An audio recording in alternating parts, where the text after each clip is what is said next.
Just within the last hour, Grant County Sheriff's Office walking back on accusations of a mass shooting attempt at the Gorge this past weekend. Mark Hanrahan just got off the phone with a spokesperson for the Sheriff's Office. He's joining us now live. Mark. Hey, good afternoon, Whitney. This is a significant change from what the Sheriff's Office was saying over the weekend. They're now saying they no longer believe that Jonathan Moody was planning a mass shooting.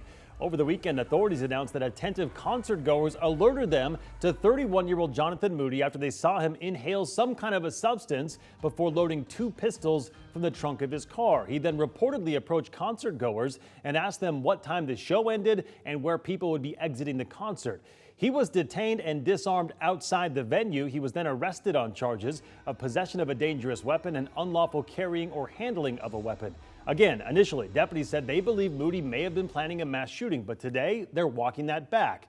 I just asked Grant County spokesperson why the change, and they told me detectives came to that conclusion after more investigating. Take a listen. Initially, authorities, you folks in Grant County, thought the gentleman that was arrested at the Gorge may have been planning a mass shooting. Now that appears not to be the case, and I guess what's the reason for that? They've had opportunities to interview him and also serve search warrants on 2 vehicles that were associated with Mr. Moody. And after speaking with him in different interviews throughout the weekend, they now feel confident that he did not plan a mass shooting. However, the investigation is not closed yet. There are still some things that they want to follow up on. But right now, we are confident in saying that he was not planning a mass shooting.